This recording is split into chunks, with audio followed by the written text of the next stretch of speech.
So hey guys, this is Shivanshu Kushwaha and most welcome to your own channel Mrityunjay academy. तो यार हम लोगों ने प्रीवियस लेक्चर में बातें कर ली थी कुछ फैक्टर्स अफेक्टिंग इन केमिकल शिफ्ट।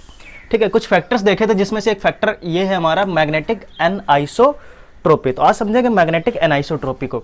जैसा कि हम लोगों ने प्रीवियस लेक्चर में यार बात की थी हाइब्रिडाइजेशन पे, हाइब्रिडाइजेशन का एक कंसेप्ट सिखाया था, वहां पे एक चर्चा हुई थी। जरा उस चर्चा को फिर से थोड़ा सा देख लेते हैं कि मैंने बताया था कि sp3 हाइब्रिडाइज्ड जो होते हैं, लाइक बात की जाए जैसे कि ईथेन की CH3, तो इसकी जो केमिकल शिफ्ट की वैल्यू आ रही होती थी वो आ रही होती थी कितनी, 0.86 ppm। चलो भाई, अगर sp2 की बात करता हूं मैं, जैसे कि इथीन की बात कर ली जाए या जिसको एथिलीन बोलते हैं, तो यहाँ की जो केमिकल शिफ्ट की वैल्यू आ रही थी वो आती है 4.5 से कहाँ 6.1 ppm, 6 ppm। ठीक है, अगर आप sp की बात करते हो तो इसमें जैसे बात कर लेते हैं इस कंपाउंड की RC≡CH, तो यहाँ के जो हम लोगों ने डेल की वैल्यू देखी थी वो कितनी आ रही थी, 3.1 से ले करके 1.7 से 3.1 ppm के बीच में। ठीक है, तो एक जनरल आइडिया ये लगाया गया था कि यार sp की इलेक्ट्रोनेगेटिविटी ज़्यादा होती है, परसेंटेज करेक्टर ज़्यादा होता है, तो इसकी वैल्यू ज़्यादा आनी चाहिए थी। ठीक है, लेकिन ऐसा कुछ हुआ नहीं, पूरा खेल बदल गया था। कैसे खेल बदल गया था, जा करके प्रीवियस लेक्चर देखो, वहाँ पे कहानी समझ में आएगी। तो जो जनरल ट्रेंड निकल करके आया था वो कुछ इस प्रकार से आया था कि sp2 की केमिकल शिफ्ट की वैल्यू ज़्यादा होगी, फिर sp की होगी और देन sp3 की होगी। मैंने कहा था ऐसा क्यों हो रहा है, उसका रूल कहीं ना कहीं एक मैग्नेटिक एनाइसोट्रोपी में समझ में आता है। अब आप यहाँ देखिए 0.86 और यहाँ क्या है 4.5 है, यानी कि कहीं ना कहीं मैंने प्रीवियस लेक्चर में समझाया था कि परसेंटेज करेक्टर ही काम नहीं कर रहा होता है, कोई एक और ऐसा रोल है जो कि इस वैल्यू को क्या कर रहा है, बढ़ा रहा है। क्योंकि अगर परसेंटेज करेक्टर कर रहा होता सिर्फ काम, तो इतना ज़्यादा ड्रास्टिक जो डिफरेंस आ रहा वो देखने को नहीं मिलता। ठीक है, तो अब समझते हैं यार कि क्या है जो जिस वजह से इतनी ज़्यादा इसकी वैल्यू बढ़ करके आ रही है। तो चलो यहाँ पे ज़रा देखो, बहुत ध्यान समझो, कोई खास बात है नहीं।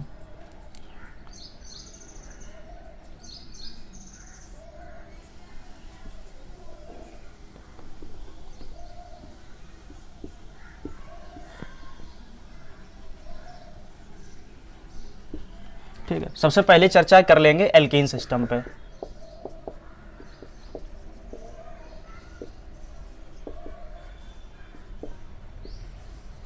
अगर एल्कीन सिस्टम की बात की जाए तो सबसे पहला हमारा एग्जाम्पल है इथीन। ठीक है, अब तुम कहानी को समझो ध्यान से। ठीक, अब क्या होता है, अगर परसेंटेज करेक्टर होता तो ज़्यादा वैल्यू का मतलब जो डिफरेंस आ रहा ज़्यादा ना आता, तो क्या रोल है उसको ज़रा ध्यान समझो। अब देखो यहाँ पे क्या हो रहा होता है, अगर इस बॉन्ड को यहाँ से हटा दिया जाए, ठीक है, या फिर यहाँ इसको समझो, जैसे मान लो ये कार्बन है, समझो इस चीज़ को, ये कार्बन है, तो एक कार्बन का और मतलब एक कार्बन जो यहाँ की दूसरे कार्बन से कुछ इस टाइप से अटैच्ड होता है, सिग्मा बॉन्डेड से।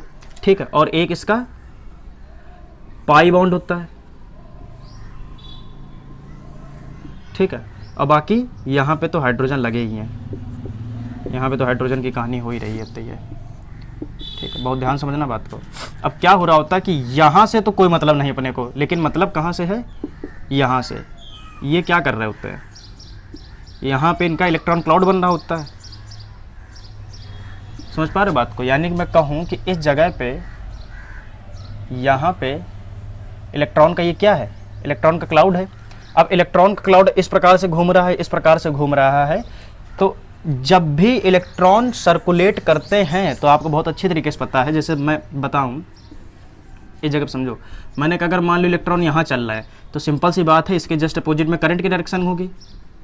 समझ रहे हो ना बात को, इसके जस्ट अपोजिट में करंट की डायरेक्शन होगी। और बचपन में आप पढ़ ही चुके हो, अगर कि करंट की डायरेक्शन ऐसे है तो राइट हैंड थंब रूल अगर लगाया जाए तो मैग्नेटिक फील्ड की डायरेक्शन कहाँ हो जाएगी, नीचे की ओर निकल करके आएगी।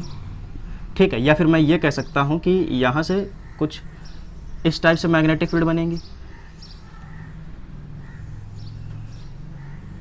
समझ पा रहे हो आप बात को, कुछ इस टाइप से मैग्नेटिक फील्ड बनेगी जो कि ये नीचे आ रही होंगी यहाँ से, और यहाँ से ये कैसी प्रतीत हो रही होंगी कि ऊपर जा रही हैं। ऐसे ही यहाँ से क्या लग रहा होगा कि यार यहाँ से ये ऊपर जा रही हैं। ठीक, कहानी समझो। अब यहाँ पे इलेक्ट्रॉन क्लाउड है कि नहीं है? अगर इलेक्ट्रॉन क्लाउड है तो अपना अपना इलेक्ट्रॉन क्लाउड मैग्नेटिक फील्ड बनाएगा कि नहीं बनाएगा? बिल्कुल सही बात है, मैग्नेटिक फील्ड क्या करेगा?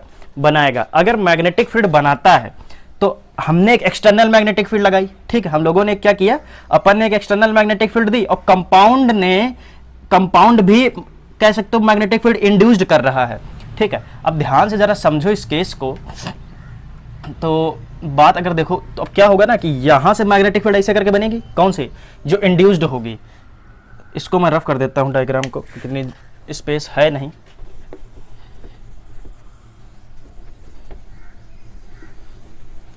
ठीक है, और ये कहानी तो क्लियर ही है।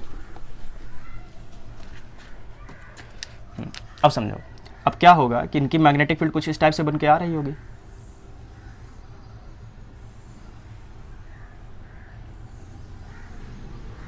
ठीक है, जैसा कि आप इस बगल वाले डायग्राम में देख पा रहे हो। ठीक है, हाँ, अब जरा समझो बात को। ये मैग्नेटिक फील्ड यहां से तो निकल रही होगी, ठीक है, लेकिन यहां पे क्या कर रही होगी? जा रही होगी। यहां से ऐसा क्या लग रहा होगा कि जा रही है।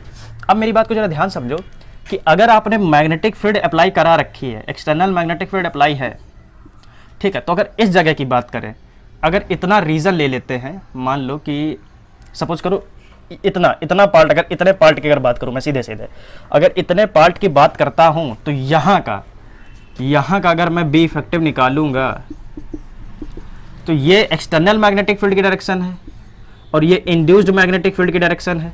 ठीक है, तो ये क्या कर जाएगा? घट जाएगा, B naught minus B I. तो कह सकते हो यहाँ जो प्रोटॉन आएगा, समझ रहे हो, जो यहाँ इस रीजन पे जो प्रोटॉन आ रहे होंगे उनका तो केमिकल शिफ्ट कैसी हो जाएगी कि वैल्यू क्या कर जाएगी? घट जाएगी। लेकिन हमारे प्रोटॉन कहाँ है? इस रीजन पे है। समझ रहे हो बात को? अब जरा ध्यान से देखो, अब ये मैग्नेटिक फील्ड ऊपर की ओर जा रही है और हमारी मैग्नेटिक फील्ड की भी डायरेक्शन कहाँ है? ऊपर की ओर है। समझ रहे हो, मतलब इनको मैग्नेटिक फील्ड पहले से ही मिल रही थी और हमने एक्सटर्नल मैग्नेटिक फील्ड दे दी, तो और एक्सटर्नल मैग्नेटिक फील्ड देने से ये जल्दी रेजोनेंस करना शुरू कर देंगे। समझ पा रहे बात को? अब ये रेजोनेंस करना क्या कर देंगे? और तेजी शुरू कर देंगे। तो अगर यहाँ की बात की जाए, अगर इन प्रोटॉनों की बात करता हूं मैं, तो यहाँ का अगर बी इफेक्टिव को देखा जाए तो ये क्या हो जाएगा? B naught plus B I. इसका मतलब क्या है? इंड्यूस्ड भी उसी डायरेक्शन में है जिस डायरेक्शन में मैग्नेटिक फील्ड आपने अप्लाई करा रखे। तो बस यही सिंपल सा रीजन होता है कि जो हमारे हाइड्रोजन है वो उस रीजन में चले जाते हैं जहां पे उनको एक पहले से ही मैग्नेटिक फील्ड मिल रही होती है और आप उसी डायरेक्शन में एक एक्सटर्नल मैग्नेटिक फील्ड को दे देते हैं, जिसकी वजह से रेजोनेंस क्या कर जाता है? तेजी से हो जाता है और हमारी पीक या फिर कह सकते हो केमिकल शिफ्ट की एक बहुत बड़ी वैल्यू आ रही होती है। तो यही सिंपल सा रीजन है। अब क्या होगा, जहां पे इलेक्ट्रॉन डेंसिटी है, अगर इस रीजन में कोई भी प्रोटॉन आ रहा होगा तो उसकी केमिकल शिफ्ट की वैल्यू क्या कर जाएगी? घट जाएगी। और जहां पे कह सकते हो इलेक्ट्रॉन क्लाउड नहीं है या जहां पे मैग्नेटिक फील्ड उसको सपोर्ट कर रही है, तो जहां पे सपोर्ट करेगी और वहीं पे अगर प्रोटॉन होगा तो इसकी केमिकल शिफ्ट की वैल्यू क्या कर जाएगी? बढ़ जाएगी। तो बड़ा सिंपल सा लॉजिक है, इसमें भी ज्यादा कोई खेल नहीं है। तो मुझे लगता है यार यहां तक की भी कहानी तुमको समझ में आ गई होगी। तो अपन इसको रफ करते हैं। ठीक, समझ में आ गया? ओके।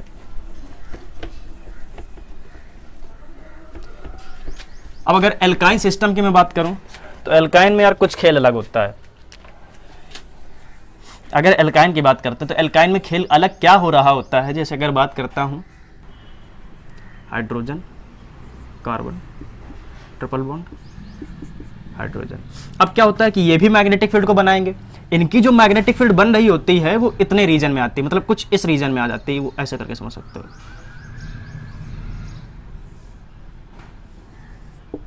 ठीक है, समझे बात को? तो अब क्या होगा कि जब आप एक्सटर्नल मैग्नेटिक फील्ड अप्लाई करोगे, तब क्या हो रहा होता है कि भाई ये जो हाइड्रोजन है ये किस रीजन में अलाइन है? ये उस रीजन में है जिस रीजन में मैग्नेटिक फील्ड है। समझ पा रहे हो आप बात को? यानी कि मैग्नेटिक फील्ड कैसे? यहां से ऐसे निकल रही होगी और यहां पे इस हिसाब से यहां से इंटर कर रही होगी। ठीक है, यानी कि मैं कह सकता हूं ये कुछ डायग्राम इस टाइप से होगा, ठीक है, जैसा यहाँ आप साइड में डायग्राम देख पा रहे हैं। अब है क्या ना कि अब देखो ये हाइड्रोजन जो हैं ये उस रीजन में आ चुके हैं जहां पे मैग्नेटिक फील्ड है, और मैग्नेटिक फील्ड अब की बार क्या कर रही है, सपोज इनको नहीं कर रही है, कह सकते हो सपोर्ट नहीं कर रही, अब उसका अपोज करने जुटी हुई है। अगर अपोज करेगी तो फिर जो बी इफेक्टिव है उसकी वैल्यू क्या हो जाएगी, B naught minus B induced, उसकी वैल्यू क्या हो जाएगी, B naught minus B induced. इसी वजह से, इसी रीजन से जो यहाँ के प्रोटॉन होते हैं इनकी जो डेल की वैल्यू होती है वो घट करके किस रीजन में चली जाती है, 1.7 से लेकर के 3.1 ppm में। तो यार यही रीजन होता है कि जो हमारा sp कार्बन एटम्स होते हैं या sp हाइब्रिडाइज्ड कार्बन एटम्स होते हैं, तो वहां से जो प्रोटॉन लगे हुए होते हैं उनकी केमिकल शिफ्ट हमारे sp2 से कम क्यों आ रही होती है। तो यही रीजन है, क्योंकि मैग्नेटिक फील्ड का ही सारा खेल है और मैग्नेटिक फील्ड इसको क्या कर रही है, अपोज करने में जुटी हुई है। यहाँ की मैग्नेटिक फील्ड इस डायरेक्शन में, एक्सटर्नल मैग्नेटिक फील्ड इस डायरेक्शन में, तो दोनों की डायरेक्शन क्या है भाई, अपोजिट है। इसकी डायरेक्शन ये बी इंड्यूस्ड है और ये क्या है, एक्सटर्नल मैग्नेटिक फील्ड है, तो दोनों की डायरेक्शन क्या है, अपोजिट है। अपोजिट होने की वजह से जो रेजोनेंस है वो क्या कर जाएगा, घट जाएगा।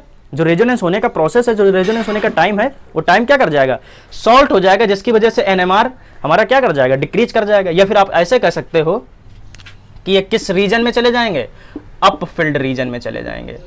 ये किस रीजन में चले जाएंगे, अप फील्ड रीजन में चले जाएंगे। तो मुझे लगता है यहां तक की भी कहानी क्लियर हो चुकी होगी। अब हम कुछ देखते हैं एरोमेटिक, नॉन एरोमेटिक और एंटी एरोमेटिक सिस्टम्स को। अगर यार बात करते हैं aromatic, anti aromatic and non aromatic systems पे, तो इसका क्या मतलब होता है। जैसे कि पहले देखो एरोमेटिक सिस्टम। अब एरोमेटिक सिस्टम का क्या फंडा है, अब जैसे इस डायग्राम से समझना कहानी। ये डायग्राम में क्या है कि कुछ ऐसे प्रोटॉन्स हैं जो कि आउटर प्रोटॉन्स मैंने कहे हैं, कुछ ऐसे प्रोटॉन हैं जो कि इनर प्रोटॉन है। इसमें क्या फंडा होगा कि मैग्नेटिक फील्ड की अगर बात करोगे तो जो एरोमेटिक वाले सिस्टम होंगे उनमें बीच में मैग्नेटिक फील्ड क्या करेगी, अपोज कर रही होगी, और जो आउटर प्रोटॉन्स हैं उनको मैग्नेटिक फील्ड क्या कर रही होगी, सपोज कर रही होगी या सपोर्ट कर रही होगी। ठीक है, तो सिंपल सा फंडा है कि वही मैंने कहा है, जो अंदर प्रोटॉन है यानी कि inner protons oppose the external magnetic field, और जो आउटर प्रोटॉन्स हैं उनको क्या करेगा, support the external magnetic field. इससे जब अपोज कर रहा होगा तो अपोज करने पे केमिकल शिफ्ट की जो वैल्यू होगी, तो इनर प्रोटॉन्स की जो केमिकल शिफ्ट की वैल्यू होगी वो भी क्या कर जाएगी, लो हो जाएगी, और आउटर प्रोटॉन्स की केमिकल शिफ्ट की वैल्यू क्या हो जाएगी भाई, हाई हो जाएगी या ज़्यादा हो जाएगी। समझ पा रहे बात को। तो सिंपल सा रीजन है, जब सपोर्ट करेगी एक्सटर्नल मैग्नेटिक फील्ड तो केमिकल शिफ्ट की वैल्यू हाई हो जाएगी, जब अपोज करेगी एक्सटर्नल मैग्नेटिक फील्ड तो केमिकल शिफ्ट की वैल्यू क्या हो जाएगी, लो हो जाएगी। अगर और कौन से एरोमेटिक सिस्टम, कौन से एंटी एरोमेटिक सिस्टम्स हैं, तो according to the Huckel rule हम लोग जानते हैं कि 4n+2 पाई इलेक्ट्रॉन की अगर कहानी बन जाती है तो हम बोल देते हैं कि वो कैसे होंगे, एरोमेटिक सिस्टम होंगे। और अगर 4n पाई इलेक्ट्रॉन की कहानी बनती है, अगर 4n पाई इलेक्ट्रॉन की कहानी बनती है तो हम वो कैसे होते हैं, एंटी एरोमेटिक सिस्टम होते हैं। ऐसे अगर एंटी एरोमेटिक सिस्टम की मैं बात करता हूं तो कुछ ऐसे प्रोटॉन हैं जो कि अंदर हैं, कुछ ऐसे प्रोटॉन हैं जो कि बाहर साइड है। जैसा कि यहाँ लिखा हुआ है, anti aromatic is just opposite to the aromatic system. बिल्कुल सही बात है कि, और स्टेबिलिटी पे की बात की जाए तो एरोमेटिक सिस्टम की स्टेबिलिटी एंटी एरोमेटिक वाले से क्या होती है, ज़्यादा होती है। लेकिन कुछ केस ऐसे हैं जहाँ पे एंटी एरोमेटिक सिस्टम की भी स्टेबिलिटी बढ़ जाती है, वो खैर अपन जीओसी की चर्चा है। ठीक है, अब देखो क्या है, कुछ इनर प्रोटॉन्स हैं, कुछ आउटर प्रोटॉन्स हैं। अब यहाँ पे क्या उल्टा कहानी हो जाएगी, तो इनर प्रोटॉन्स क्या करेंगे, सपोर्ट करेंगे एक्सटर्नल मैग्नेटिक फील्ड को, जो आउटर प्रोटॉन्स होंगे वो क्या करेंगे, अपोज करेंगे एक्सटर्नल मैग्नेटिक फील्ड को। अभी बेसिकली समझ लो, इसके एक एक करके हम लोग एग्जाम्पल देख लेंगे। ठीक है, अगर नॉन एरोमेटिक सिस्टम की बात की जाती है तो नॉन एरोमेटिक सिस्टम में आपको पता है ऐसा कोई रूल फॉलो नहीं हो रहा होता है। तो नॉन एरोमेटिक सिस्टम में चाहे अंदर के प्रोटॉन हो चाहे बाहर के प्रोटॉन हो, इनर प्रोटॉन हो या आउटर प्रोटॉन हो, दोनों प्रोटॉन्स की जो केमिकल शिफ्ट की वैल्यू होगी वो कैसी होगी, सेम आएगी। डिपेंड करता है कि उनका केमिकली एनवायरनमेंट भी कैसा हो, सेम होना चाहिए।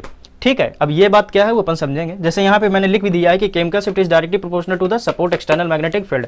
जितना ज़्यादा सपोर्ट हो रहा होगा उतनी ज़्यादा केमिकल शिफ्ट की वैल्यू आ जाएगी, जितना कम सपोर्ट करेगा उतनी कम केमिकल शिफ्ट की वैल्यू आएगी। तो मुझे लगता है यहाँ तक ये कहानी आपको समझ में आ गई होगी। अब इसके हम एग्जाम्पल करने की कोशिश करते हैं। जैसे कि ये आप कुछ एग्जाम्पल देख पा रहे हैं, यहाँ पे क्या ये सारे साइक्लोएल्केन्स हैं।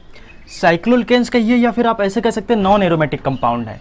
अब नॉन एरोमेटिक कंपाउंड में कोई भी मैग्नेटिक एनाइसोट्रोपी का तो केस बन नहीं रहा होता है। इस वजह से इन सभी की जो केमिकल शिफ्ट की वैल्यू है वो कह सकते हो 4 से डाउन ही रहती है, 3 से डाउन मिलती है। जैसे कि आप साइक्लोप्रोपेन को देख सकते हैं, 0.22 ppm पे इसका केमिकल शिफ्ट की वैल्यू आती है। ये साइक्लोब्यूटेन है, साइक्लोपेंटेन, साइक्लोहेक्सेन, साइक्लोहेप्टेन, साइक्लोऑक्टेन, साइक्लोडेकेन, इन सभी की यहाँ पे केमिकल शिफ्ट की वैल्यू मैंने लिख दी है। अगर अपन बेंजीन को देखते हैं,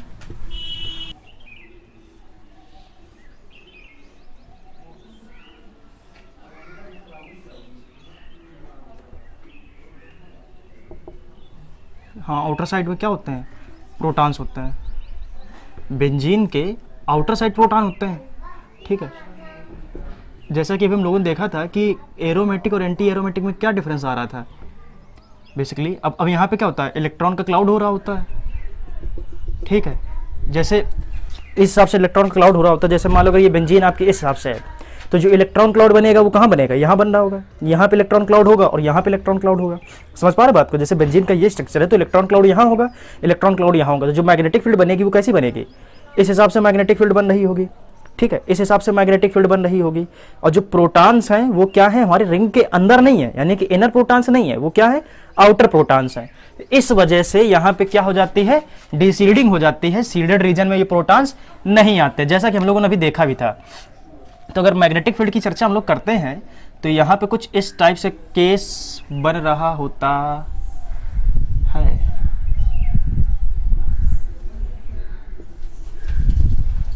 ठीक है, अब यहाँ से तो मैग्नेटिक फील्ड हमारी बाहर साइड आ रही है, मतलब नीचे की साइड आएगी। अगर इधर साइड कोई भी प्रोटॉन होगा तो सील्डेड रीजन में आ जाएगा। लेकिन यहाँ पर आप देखेंगे तो यहाँ पे हमारी मैग्नेटिक फील्ड क्या कर रही है, सपोर्ट करेगी। अब जो ये प्रोटॉन है ये सील्डेड रीजन में तो है नहीं, ये प्रोटॉन किधर साइड है, आउटर साइड है। तो आउटर साइड क्या होगी कि ये देखिए मैग्नेटिक फील्ड इनको क्या करेगी, सपोर्ट करेगी। भाई एक्सटर्नल मैग्नेटिक फील्ड की डायरेक्शन हमारी कौन सी है, ये हमारी एक्सटर्नल मैग्नेटिक फील्ड की डायरेक्शन है। तो अब यहाँ वाले रीजन पे जो प्रोटॉन्स आ रहे होंगे वो तो सील्डेड रीजन में, लेकिन जो ये प्रोटॉन्स बाहरी साइड है ये सील्डेड रीजन में नहीं है। तो इनकी जो केमिकल शिफ्ट की वैल्यू वो क्या कर जाएगी, बढ़ जाएगी। अगर यहाँ की अगर अपन बी इफेक्टिव की बात करते हैं, अगर यहाँ पे बी इफेक्टिव की बात करते हैं तो ये कितनी वैल्यू होती है, B naught plus B I. और वही अगर यहाँ अंदर सील्डेड रीजन की बात की जाए तो B effective is equal to B naught minus B I हो जाएगा, ठीक है। तो बी इफेक्टिव क्या हो जाता है, बढ़ जाता है, जिसकी वजह से रेजोनेंस ये वाले जो आउटर प्रोटॉन्स को क्या करने लगता है, रेजोनेंस करने लगता है। तो यही एरोमेटिक की कहानी है कि एरोमेटिक में क्या हो रहा होगा, एरोमेटिक में जो आउटर प्रोटॉन्स होंगे वो डीसील्डेड रीजन में होते हैं और एंटी एरोमेटिक में जो आउटर प्रोटॉन्स होते हैं वो सील्डेड रीजन में होते हैं। जैसे कि एक केस और हम लोग देखते हैं, ठीक है। तो ये बेंजीन की कहानी है, यहां तक तो मुझे लगता है क्लियर हो गया होगा, ठीक। अब आप खुद ही देख लो, ये एरोमेटिक कंपाउंड है और ये नॉन एरोमेटिक कंपाउंड है। और जैसे बेंजीन की जो वैल्यू होती है डेल्टा की कितनी होती है, 6.5 से लेकर के 8। अब आप ये केमिकल शिफ्ट देखिए और यहाँ की केमिकल शिफ्ट देखिए तो कह सकते हैं ड्रास्टिक डिफरेंस देखने को मिलता है। समझ पा रहे बात को। चलो अब हम लोग एक एग्जाम्पल पे आते हैं और वहां से कहानी को समझते हैं।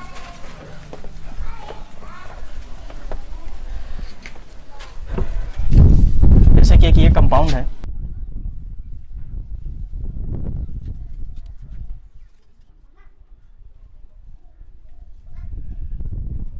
ठीक है। यहाँ पे पॉजिटिव चार्ज है, ऐसे अगर यहाँ पे बात कर ली जाए इसी टाइप का स्ट्रक्चर बनाते हैं। अब अभी रुकिए, ये चल देख लेते हैं एक एक करके।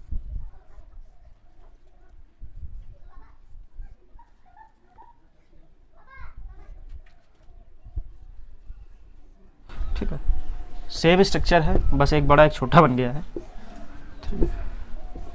तो यहाँ पे मान लो नेगेटिव रख लेते हैं। तो भाई ये भी कॉन्जुगेशन में है और ये वाला भी कॉन्जुगेशन में पूरा सिस्टम है।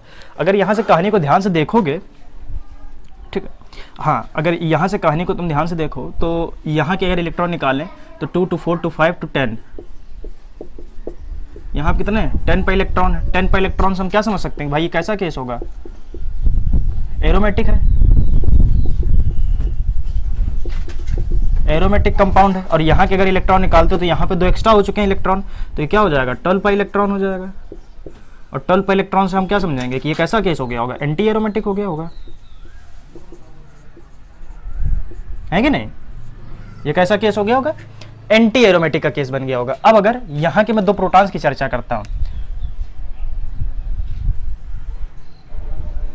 इस जगह पे, ठीक है, एक प्रोटॉन हमारा इधर साइड होगा और एक प्रोटॉन हमारा इधर साइड होगा, एक यहां है और एक यहां है। अब अगर इस वाले प्रोटॉन की मैं केमिकल शिफ्ट यहां पे लिखता हूं तो ये होती है माइनस का 0.25। ठीक है, अगर यहाँ की केमिकल शिफ्ट की मैं वैल्यू को लिखता हूँ तो इसकी वैल्यू आ रही होती है माइनस का 0.74। ऐसे सेम अगर यहाँ भी मैं बनाता हूँ,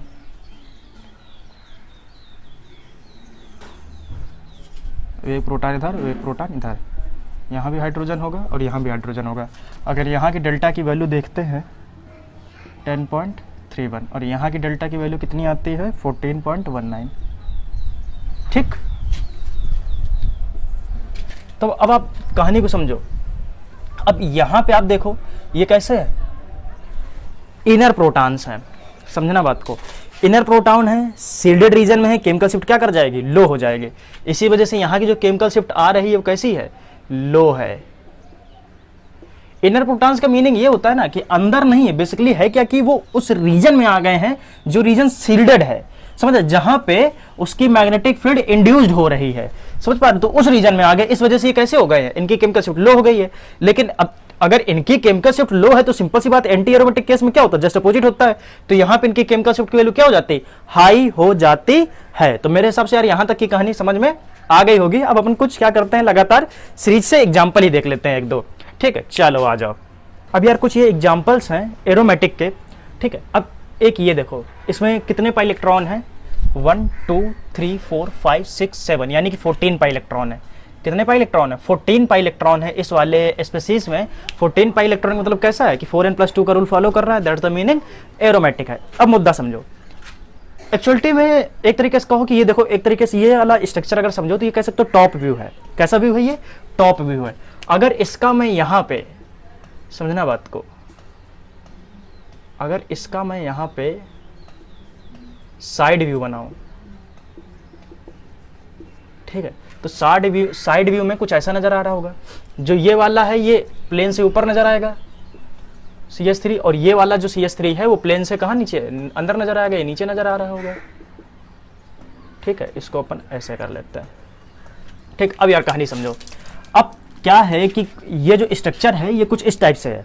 ठीक है, अब इसमें क्या है कि CH3 एक नीचे है, यानी कि एक CH3 इस डायरेक्शन में है और एक CH3 कुछ इस डायरेक्शन में है। समझ पा रहे बात को, कुछ ऐसा यहाँ पे बना हुआ है। बाकी क्या है, प्रोटॉन्स इसके प्लेन में है। ठीक है, इस स्ट्रक्चर के, इस रिंग के, इस एरोमेटिक रिंग के सारे प्रोटॉन इसके क्या है, प्लेन में है। लेकिन जो मिथाइल ग्रुप जुड़ा हुआ है वो एक नीचे है और एक मिथाइल ग्रुप ऊपर है। तो अब बिल्कुल मुझे आराम से आप बता सकते हो कि जो मैग्नेटिक फील्ड बनाएगा कौन सा, एरोमेटिक कंपाउंड, तो ये मैग्नेटिक फील्ड बनाएगा, और बनाएगा तो इसी रीजन में बनाएगा। समझ रहे पा रहे बात को, तो इस रीजन में बनाने से दोनों मिथाइल ग्रुप, जो दोनों मिथाइल ग्रुप हैं वो क्या होंगे, अफेक्टेड हो जाएंगे मैग्नेटिक फील्ड से। तो अफेक्टेड होने की वजह से ये किस रीजन में पहुंच जाएंगे, दोनों मिथाइल ग्रुप के प्रोटॉन ये सील्डेड रीजन में पहुंच जाएंगे। सील्डेड रीजन में पहुंचने से इनकी केमिकल शिफ्ट बढ़ेगी या घटेगी, तो सिंपल सी बात है, केमिकल शिफ्ट क्या कर जाएगी, घट जाएगी।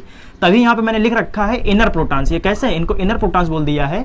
और इनकी जो केमिकल शिफ्ट की वैल्यू कितनी आ रही है, माइनस का 4.25 ppm। समझ पा रहे हैं आप, इतनी ज्यादा डाउन चली गई है। लेकिन अगर वही हम एक्सटर्नल प्रोटॉन्स की बात करें, जो आउटर साइड पे प्रोटॉन्स हैं, तो ये सारे जो प्रोटॉन्स हैं ये उस मैग्नेटिक फील्ड से अफेक्टेड नहीं हो रहे होंगे, बल्कि मैग्नेटिक फील्ड क्या कर रही होगी, सपोर्ट कर रही होगी। इस वजह से इन आउटर प्रोटॉन्स की जो केमिकल वैल्यू आ रही है, केमिकल शिफ्ट की वैल्यू आ रही है, कितनी आ रही है, 7.95। तो ये वाला केस समझ में आया। इसमें क्या हो रहा है, एक ये है, ये बेसिकली क्वेश्चन, इस क्वेश्चन में ये पूछा गया कि आपको एक्सप्लेन करना है कि जो ये दो मिथाइल ग्रुप हैं, समझना बात को, जो ये दो CH2 ग्रुप्स हैं, इन दो ग्रुप की जो केमिकल शिफ्ट आ रही है वो 0.8 आ रही है, और जो बिल्कुल attached with the benzene ring है, ठीक है, CH2 इनकी केमिकल शिफ्ट की वैल्यू 2.6 ppm है। तो इसी का रीजन देना है कि ये क्यों है और ये क्यों है। ठीक है, ये क्वेश्चन मैं यहाँ पे ऊपर डिस्प्ले कर दे रहा हूँ। ठीक है, इसका क्वेश्चन यहाँ पे मैं डिस्प्ले कर दे रहा हूँ, तो वो क्वेश्चन है जो यहाँ पूछा गया है। अब मेरी कहानी को ध्यान से सुनो। रीजन क्या है, बड़ा सिंपल रीजन है। अब मुझे बताओ, अब फिर वही वाली कहानी आ जाएगी कि ये रिंग ऐसी होगी, जो दो CH2 ग्रुप है वो यहाँ लगे हुए हैं। भाई दो CH2 ग्रुप कहाँ लगे हुए हैं, यहाँ लगे हुए हैं। और जो हमारे ये CH2 ग्रुप है ये कहाँ पे है, एक इधर साइड है इस जगह पे और एक इधर साइड है इस जगह पे। ठीक है, तो अब बेसिकली क्या होगा कि जो ये वाले CH2 ग्रुप हैं जो कहाँ है, ऊपर साइड पे हैं, ये मैग्नेटिक फील्ड से क्या हो जाएंगे, अफेक्टेड हो जाएंगे। किसके मैग्नेटिक फील्ड से, जो ये इंड्यूस्ड करेगा, समझे। अब अफेक्टेड हो जाएंगे तो कैसे, सील्डेड रीजन में पहुंच जाएंगे। जब सील्डेड रीजन में पहुंच जाएंगे तो केमिकल शिफ्ट की वैल्यू क्या हो जाएगी, सिंपल सी बात है, घट जाएगी।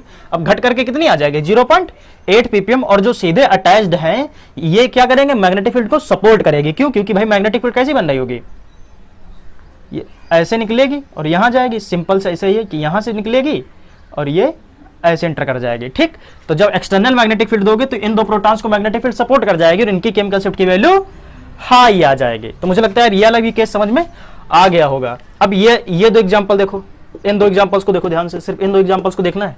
चलो आओ, अब इसमें क्या है, यहाँ पे ये डबल बॉन्ड है आपका, ठीक है। चलो एरोमेटिक कंपाउंड है, ठीक। अब देखो क्या है कि एक ये हाइड्रोजन और एक मिथाइल ग्रुप है। इस मिथाइल ग्रुप की जो केमिकल शिफ्ट की वैल्यू आ रही है 0.8 ppm और यहाँ पे जो हाइड्रोजन की वैल्यू आ रही है 1.2 ppm है। अब डबल बॉन्ड के साइड में ही जो बी ग्रुप लगा होता है उसको हम सिन बोल देते हैं और जो अपोजिट होता है उसको एंटी बोल देते हैं, और नीचे होता है तो इंडो, अगर ऊपर होता है तो एक्सो बोल देते हैं। तो ये सारी बातें हम लोगों ने जीओसी में पढ़ रखी हैं, ठीक है। अब ये प्रोटॉन हमारा क्या करेगा, हमारे डबल बॉन्ड के ही रीजन में आ जाएगा। मतलब क्या है कि भाई ये वाला प्रोटॉन इंड्यूस्ड मैग्नेटिक फील्ड से क्या हो जाएगा, सील्डेड हो जाएगा। अगर सील्डेड हो जाएगा तो केमिकल शिफ्ट की वैल्यू क्या हो जाएगी, डिक्रीज कर जाएगी, और जो एंटी है उसकी वैल्यू क्या हो जाएगी, ज्यादा होगी। तो यहाँ का जो मिथाइल ग्रुप है, मिथाइल ग्रुप में जो प्रोटॉन है उनकी वैल्यू ये आ रही होती है और जो हाइड्रोजन उनकी वैल्यू क्या कर रही होती है, ये आ रही होती है। अब इसी का एक बिल्कुल सेम तरीका कंपाउंड मैंने यहां बना रखा है, बस पोजीशन को चेंज कर दिया है। अब ये सिन पोजीशन है और ये कैसी है, एंटी पोजीशन है। अब जरा मेरी बात को ध्यान समझना, ये सिन पोजीशन है, ये कैसी एंटी पोजीशन है। तो अब क्या होगा इस केस में, अब जो सिन पोजीशन में आ जाएगा तो भाई मिथाइल ग्रुप सील्डेड रीजन में आ जाएगा। अगर ये सील्डेड रीजन में आ जाएगा तो इसकी वैल्यू क्या करेगी, घट जाएगी। तो पहले कितनी थी 0.8 ppm, लेकिन अब कितनी आ रही है 0.6 ppm, यानी कि कहीं ना कहीं आप ध्यान से देखो 0.8 ppm से 0.6 ppm। तो क्या हो गया, वो सील्डेड रीजन में आने की वजह से उसकी केमिकल शिफ्ट वैल्यू क्या कर गई, डिक्रीज कर गई। और जो प्रोटॉन है जो एंटी पोजीशन पे चला गया है, यहां से प्रोटॉन एंटी पोजीशन पे गया है, तो एंटी पोजीशन पे जाने से क्या हो गया कि इसकी जो केमिकल शिफ्ट की वैल्यू वो क्या कर गई, यहां देखो 1.2 थी, अब उधर जाने पे वो डीसील्डेड रीजन में पहुंच गया तो इसकी वैल्यू क्या हो गई 1.5 ppm। तो सिंपल सा रीजन है, अगर हमारा प्रोटॉन सील्डेड रीजन में आ जाएगा तो उसकी केमिकल शिफ्ट की वैल्यू घट जाएगी, मैग्नेटिक फील्ड क्या करेगा, उसको अपोज करेगा। और अगर वो डीसील्डेड रीजन में आएगा तो मैग्नेटिक फील्ड उसको क्या करेगा, सपोर्ट करेगा, और वो क्या हो जाएगा, उसकी वैल्यू बढ़ जाएगी। अब जैसे ये वाला आप केस देख रहे हो, इसमें क्या ये वाला हाइड्रोजन हमारा किस केस में है, सिन केस में है इसमें, और ये वाला प्रोटॉन हमारा किस केस में है, एंटी केस में। अब देखो यहाँ पे मिथाइल ग्रुप और हाइड्रोजन था और यहाँ पे क्या एक हाइड्रोजन है और एक हाइड्रोजन है। अब जरा मेरी बात को ध्यान समझो, ये वाला प्रोटॉन सिन है और यहाँ पे क्या डबली बॉन्डेड है। तो अब क्या होगा कि डबल बॉन्ड, अब फिर वही वाली कहानी बनेगी कि ये क्या कर रहा होगा, अपनी भाई मैग्नेटिक फील्ड इंड्यूस करेगा। अगर मैग्नेटिक फील्ड इंड्यूस करेगा तो ये वाला प्रोटॉन सील्डेड रीजन में आ जाएगा। सील्डेड रीजन में आने की वजह से इसकी केमिकल शिफ्ट क्या कर जाएगी, घट जाएगी। अब आप इस वाले प्रोटॉन का अगर डिफरेंस देखो तो यहाँ पे केमिकल शिफ्ट की वैल्यू कितनी आ रही है 1.07 आ रही है, और यहाँ वाले प्रोटॉन की केमिकल शिफ्ट की वैल्यू कितनी आ रही है 1.37 आ रही है। तो बस यही सिंपल सा लॉजिक लगाना है, बाकी कोई दिक्कत नहीं है। अब यहाँ पे एक केस और है, जैसे कि यह हाइड्रोजन नीचे है तो इसको इंडो बोला गया, और ये क्या है अप साइड है तो ये क्या है, एक्सो है। अच्छा अब जरा मेरी बात को ध्यान समझो, इंडो वाला क्या करेगा, सील्डेड रीजन में आएगा। ये किस रीजन में आएगा, सील्डेड रीजन में आएगा, ये डीसील्डेड रीजन में आ जाएगा। सील्डेड रीजन में आने की वजह से इसकी केमिकल शिफ्ट की वैल्यू क्या कर जाएगी, डिक्रीज कर जाएगी, और डीसील्डेड रीजन में आने से इसकी केमिकल शिफ्ट की वैल्यू क्या कर जाएगी, इंक्रीज कर जाएगी। तो बड़ा सिंपल सा फंडा, इसमें ज्यादा कुछ दिमाग लगाना नहीं है। अगर हमारा प्रोटॉन सील्डेड रीजन में आता है तो उसकी केमिकल शिफ्ट की वैल्यू क्या कर जाएगी, डिक्रीज कर जाएगी। अगर हमारा प्रोटॉन डीसील्डेड रीजन में आ जाएगा तो उसकी केमिकल शिफ्ट की वैल्यू क्या कर जाएगी, बढ़ जाएगी। तो आई होप, मुझे लगता है कि इन एग्जांपल से आप समझ गए होंगे कहानी को कि क्या हो रहा है क्या नहीं हो। तो यार अगर मीजोमेरिक इफेक्ट की बात करते हैं तो मीजोमेरिक इफेक्ट सभी को पता है, सभी ने जीओसी में पढ़ा हुआ है। मान लो अगर बेंजीन के ऊपर कोई जी ग्रुप लगा हुआ है तो वो जी ग्रुप दो टाइप का हो सकता है, या तो EWG हो या EDG हो। EWG का मतलब क्या, इलेक्ट्रॉन विड्रॉइंग ग्रुप, और EDG का मतलब क्या, electron donating group. Electron withdrawing group क्या होगा कि जो बेंजीन रिंग से इलेक्ट्रॉन को क्या कर रहे होंगे, खींच रहे होंगे। इलेक्ट्रॉन डोनेटिंग ग्रुप क्या होगा कि वो पोजीशन पे जाकर के इलेक्ट्रॉन को डोनेट कर रहे होंगे। तीन पोजीशन देखने को मिलती है, ये अपनी ऑर्थो पोजीशन है, ये अपनी मेटा पोजीशन है, और ये हमारी पैरा पोजीशन है।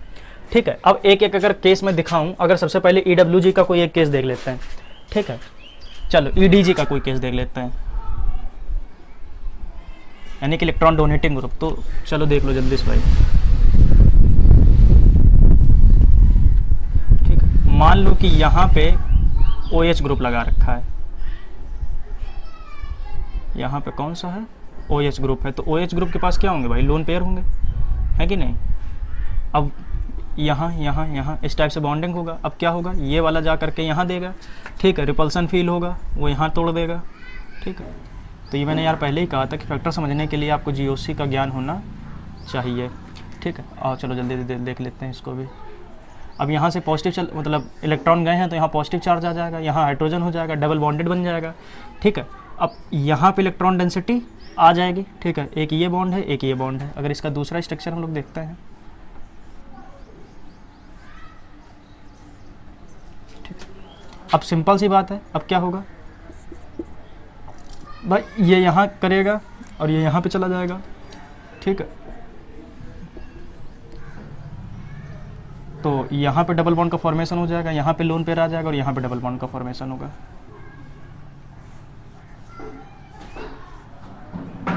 अब ये यहाँ चला जाएगा, ये टूट करके इस जगह पे आ जाएगा, तो हमारा लोन पेयर यहाँ आ जाएगा, यहाँ डबल बॉन्ड बन जाएगा, यहाँ डबल बॉन्ड बन जाएगा और यहाँ पे तो है ही पॉजिटिव चार्ज।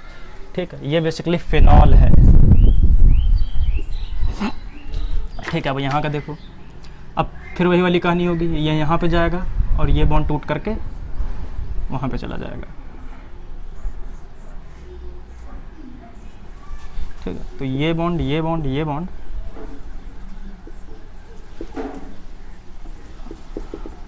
और यहाँ पे लोन पे रह जाएगा। अब यहाँ पे देखो यार, इलेक्ट्रॉन डेंसिटी किस किस पोजीशन पे आ रही है? 3 पोजीशन पे।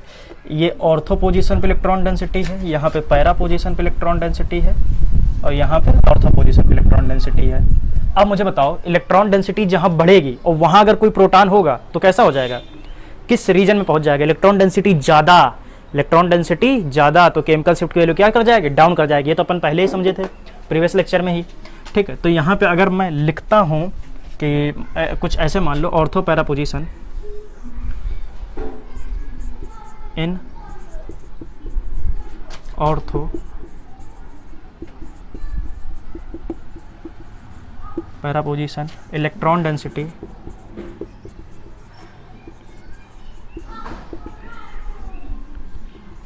Is high, so chemical shift value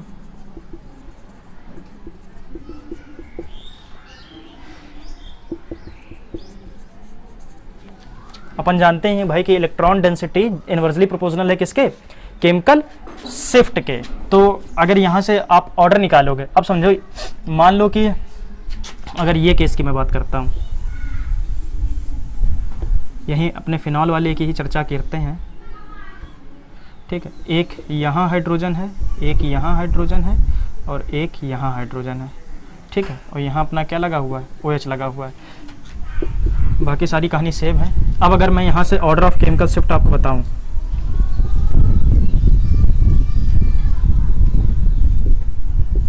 तो ऑर्डर ऑफ जो केमिकल शिफ्ट निकलेगी, तो बेसिकली होता क्या है ना, जो EDG ग्रुप होते हैं, इलेक्ट्रॉन डोनेटिंग ग्रुप, तो इनमें कहानी थोड़ी सी यार चेंज होती है। चेंज किस हिसाब से होती है कि सबसे ज़्यादा वैल्यू कहाँ आ रही होगी, तो वो तो सिंपल सी बात है, मेटा पोजीशन पे आ रही होगी। तो अगर प्रोटॉन हमारा मेटा पोजीशन पे होगा, ठीक है, ये हमारी पोजीशन कौन सी है? ये मेटा है, ये ऑर्थो है और ये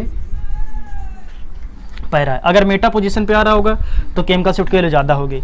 उसके बाद ऑर्थो ना होकर के पैरा देखने को मिलता है। लगभग केस में अगर आप मेसोमेरिक इफेक्ट पढ़े हो अच्छी तरीके से, तो आपको पता होगा कि लगभग केस में ऑर्थो पे ना जा करके कहाँ जाता है? पैरा पे जाता है। वो रीज़न वॉज दैट कि कह सकते हो बल्कि ग्रुप हो गया, स्टेरिक का काम हो गया, और भी बहुत से इफेक्ट आने लगते हैं। खैर वो अपन को चर्चा नहीं करनी है। H ऑर्थो, तो जो ऑर्डर ऑफ केमिकल शिफ्ट आएगा वो कुछ इस टाइप से आ रहा होगा। मेटा की ज़्यादा होगी, उसके बाद पैरा पे, फिर उसके बाद ऑर्थो पे होगी। ठीक है, तो ये कहानी किसकी है? इलेक्ट्रॉन डोनेटिंग ग्रुप की है। तो मेरे हिसाब से यार यहाँ तक की भी कहानी क्लियर होनी चाहिए। अगर मैं यहाँ की केमिकल शिफ्ट की वैल्यू दूं, तो अभी मैं क्या करूंगा, आपको पूरा एक चार्ट यहाँ पे दे दूंगा, उस चार्ट को जाकर के नोट कर लेना, वहां से इनकी वैल्यू निकाल लेना। ठीक है, तो इलेक्ट्रॉन डोनेटिंग ग्रुप में यही केस हो रहा होता है। ठीक, ज़्यादा चर्चा नहीं करेंगे क्योंकि जीओसी का पार्ट है। कहानी आपको समझ में आ गई होगी कि जो इलेक्ट्रॉन डेंसिटी, भाई यहाँ इन वाली पोजीशन पे इलेक्ट्रॉन डेंसिटी बढ़ रही है ऑर्थो पैरा पे, जहाँ इलेक्ट्रॉन डेंसिटी बढ़ेगी वहाँ की केमिकल शिफ्ट की वैल्यू क्या कर जाएगी? डाउन कर जाएगी। सिंपल सा फंडा, इसमें ज़्यादा कोई दिमाग लगानी नहीं है। ठीक, तो अपन इसको रफ कर देते हैं।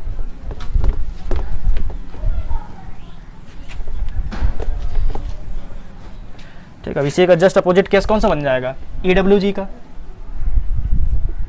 इलेक्ट्रॉन विथड्रॉइंग ग्रुप का। अगर इलेक्ट्रॉन विथड्रॉइंग ग्रुप की चर्चा करते हैं तो मान लो कोई कंपाउंड ले लेते हैं, NO2 ले लेता हूं मैं। ठीक है, यहां से ये नाइट्रोजन ऑक्सीजन और डबली बॉन्डेड ऑक्सीजन। सिंपल सा रीजन है, ये क्या करेगा, यहाँ टूटेगा, ठीक है, और ये वाला बॉन्ड यहाँ शिफ्ट हो जाएगा। तो कुछ इस टाइप से सिनेरियो देखने को मिलेगा।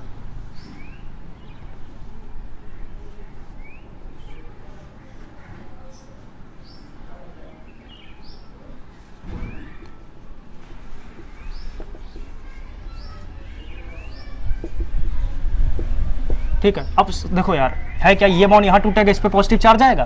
पॉजिटिव चार्ज की वजह से जो यहाँ के इलेक्ट्रॉन पेयर, मतलब जो यहाँ पे इलेक्ट्रॉन घूम रहे होंगे, इसी की तरफ भागना चाहेंगे। ये पॉजिटिव है, ये नेगेटिव है, तो पॉजिटिव नेगेटिव क्या करेंगे, अट्रैक्ट होगा। अट्रैक्ट होने की वजह से बॉन्ड टूटेगा, यहाँ नेगेटिव यहाँ पॉजिटिव बनेगा, तो पॉजिटिव यहाँ आ जाएगा और पॉजिटिव नेगेटिव करके यहाँ क्या आ जाएगा, डबल बॉन्ड हो जाएगा। तो मैं फिर कह रहा हूँ, मेसोमेरिक इफेक्ट अपने को नहीं देखना है, बस कहानी समझनी है कि मेसोमेरिक इफेक्ट से केमिकल शिफ्ट में क्या वेरिएशन आ रहा है। मेसोमेरिक इफेक्ट आपको आना चाहिए, ठीक है। अब फिर वही वाली कहानी कि ये क्या करेगा, अब अट्रैक्ट होगा, ठीक है, तो ये हमारा बॉन्ड यहाँ शिफ्ट हो जाएगा। ठीक,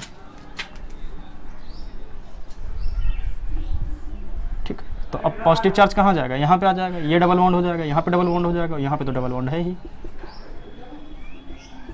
इस पे पॉजिटिव चार्ज है और यहाँ ऑक्सीजन है।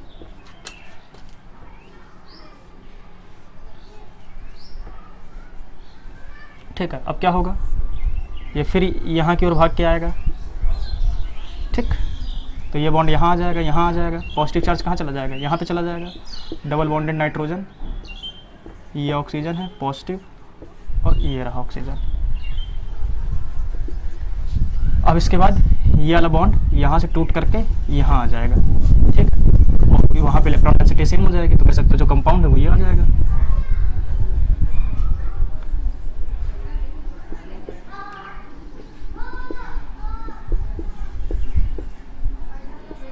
ठीक, कहानी समझ में आ गई।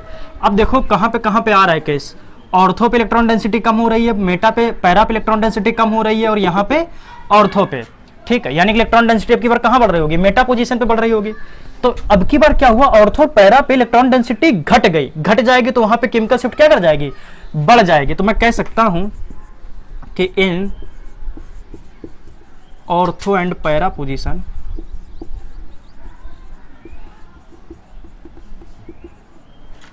Electron density comparatively low,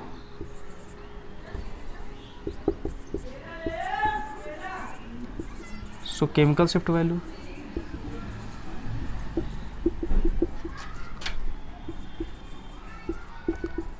is high। ठीक है, तो सिंपल सा फंडा है। अब अगर मैं ऑर्डर ऑफ केमिकल शिफ्ट की बात करता हूं,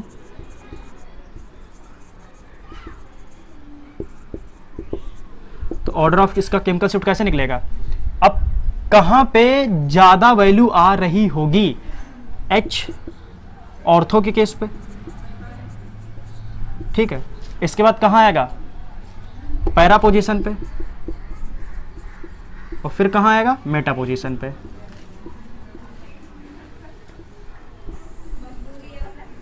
ठीक है, समझ रहे बात को, यहाँ पे इलेक्ट्रॉन डेंसिटी कहाँ पे, ऑर्थो और पैरा पोजीशन पे इलेक्ट्रॉन डेंसिटी कम हो गई, तो वहीं पे वैल्यू जा करके क्या कर जाएगी, केमिकल शिफ्ट की वैल्यू बढ़ जाएगी। तो मुझे लगता है यहाँ तक कि तुमको कहानी समझ में आ गई होगी। अब क्या करना है, कुछ नहीं करना है, मैं यहाँ पे एक चार्ट आपको दिए दे रहा हूँ, जैसे कि ये सारी वैल्यू आपको नजर आ रही होंगी।